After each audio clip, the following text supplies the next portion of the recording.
అనురాధ్ గారు. అధ్యక్ష, 2014-2019 వరకు కూడా గౌరవ ముఖ్యమంత్రిగా అప్పటి ముఖ్యమంత్రి గారు చంద్రబాబు నాయుడు గారి హయాంలో లా అండ్ ఆర్డర్ సస్యశ్యామలంగా ఉంది, బ్రహ్మాండంగా ఉంది అనే దానికి ఒక ఉదాహరణ చెప్తాను అధ్యక్ష.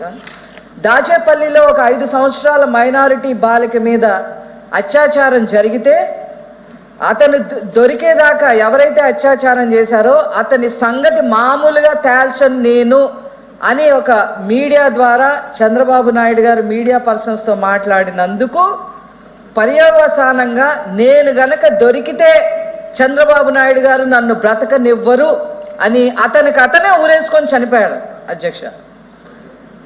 ఆనాటి ముఖ్యమంత్రి అలాంటి మార్క్, ఆ రోజున్న ముఖ్యమంత్రిగా చంద్రబాబు ఆ మార్క్ వేశారక్క. ఇప్పుడు 2019-2022 వరకు ఎంతమంది చిన్నపిల్లలు మిస్ అయిపోయారు, ఎంతమంది ఆడవాళ్ళు మిస్ అయిపోయారు అని చెప్పి రాజ్యసభలో అడిగిన క్వశ్చన్కి సార్, ఇది నా ప్రూఫ్ సార్, అడిగినందుకు 2019-2022 వరకు 30,000 మంది చిన్నారులు కానీ ఆడవాళ్ళు కానీ మహిళలు కానీ మిస్ అయిపోయారు అధ్యక్ష. అసలు వీళ్ళు ఏమయ్యారో కూడా అర్థం కావట్లేదు అధ్యక్ష. ఇప్పుడు ఎంత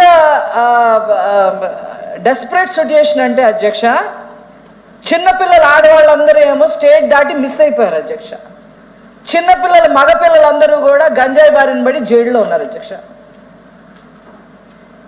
రేపటి పౌరులు అనేవాళ్ళు ఏ రకంగా 2019 నుంచి 2024 వరకు రేపటి పౌరులు అని చెప్పుకునే పిల్లలందరూ కూడా ఎంత నిర్వీర్యం అయిపోయారో, ఎలా అయిపోయారు అనేది మీ సభ దృష్టికి తీసుకొస్తున్నాను అధ్యక్ష. అయితే నేను గౌరవ మంత్రివర్యులు గారిని రిక్వెస్ట్ చేసేది ఏంటంటే, ఇప్పుడు మీరు ఈ రాజ్యసభలో చెప్పిన నివేదిక 2019-2022 దాకా మేడం. అయితే 2022 నుంచి 2024 వరకు మిస్ అయిన సమాచారం మన దగ్గర ఉందా, ఉంటే ఏంటి పరిస్థితి?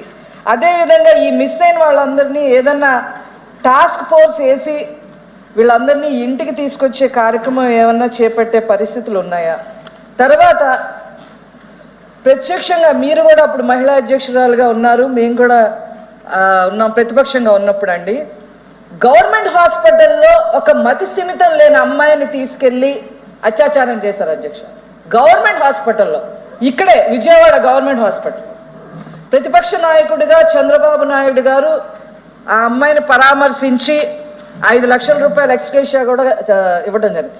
ఇలాంటి ఆ కేసులన్నీ మళ్ళీ ఒకసారి రీఓపెన్ చేసి వాటి పరిస్థితి ఎక్కడి వరకు వచ్చింది అనేది ఏమన్నా వివరించగలుగుతారా? థ్యాంక్ యూ అధ్యక్ష.